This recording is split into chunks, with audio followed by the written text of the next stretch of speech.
panguva ine parikuonekwa kunzi the person behind VP Constantine Chiwenga is his wife Minnie Baloyi. Arikuonekwa kunzi she's the one.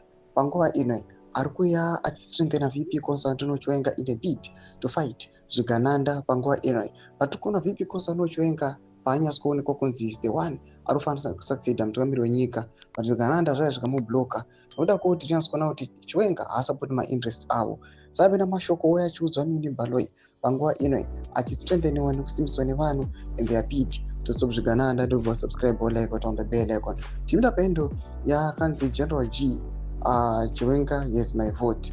Anobuda nyara achiti, to those close to Mama Chiwenga, please remind her not to be discouraged.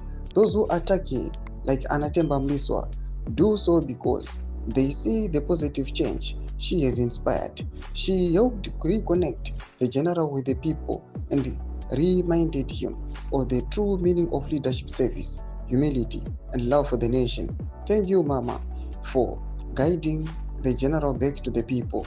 Your strength is seen and appreciated. Ndo mashoko ariya panguva ino achidedicatwa kuna Minnie Baloyi. Panguva ino anachiti aiwa, panguva ine mchona anoataka VP Constantine Chiwenga pamwechete naMinnie Baloyi akaona impact yaakaisa palife yaVP Constantine Chiwenga. Panguva ino VP Constantine Chiwenga has been reduced, akanga aparadzwa asisina kana any political career after magenerals ake esaparadzwa neupenyu hwake uchinge wapodza hwaenda, but after Minnie achinge apinda muupenyu hwake panapa people they've seen upenyu hwaVP Constantine Chiwenga uchi transforma uchisimuka zvekare zvakanga zvisingatarisirwi nevanhu. Ende panguva ino VP Constantine Chiwenga kunyange vari kusangana nema-imminent foes panguva ino vachi atakiwa pamwe chete dzimwe nguva nekutokundwa nezvigananda, but VP Constantine Chiwenga vari kustrengthena vachinzi pamwechete naMinnie Baloyi, rambai makamira, aiwa murwe semvumba, musauya panguva ino muchidistractiwa